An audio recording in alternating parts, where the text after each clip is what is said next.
Всем привет! Меня зовут Арина, я продюсер в студии One On и иногда я travel-блогер. Сегодня мы готовим мой любимый банановый хлеб на зоне Samsung Bespoke. Это один из самых простых рецептов бананового хлеба. Я очень люблю готовить его с грецким орехом.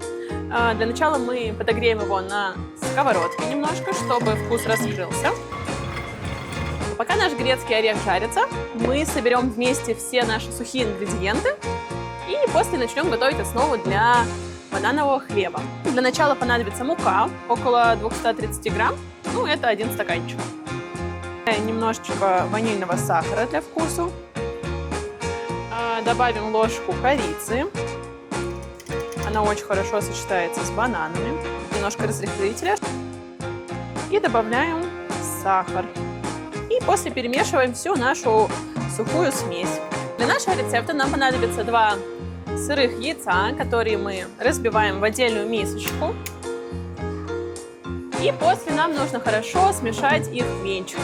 В нашем рецепте мы используем 4 банана. Я заранее их почистила и сделала из них просто вилочкой пюре. Наши взбитые яйца мы добавляем в банановое пюре. В нашем рецепте мы используем 110 грамм сливочного масла. Нам нужно его обязательно растопить и после добавить в нашу банановую смесь. Масло мы заранее режем на кубики и разогреваем в нашей микроволновке от Samsung. Наше растопленное масло мы заливаем в наше банановое пюре, которое мы до этого перемешали с яйцами. Хорошо перемешиваем масло вместе с нашим пюре. Наши орехи на дощечку, и теперь нам их нужно подробить. Я не люблю очень мелко, делаю это на глаз.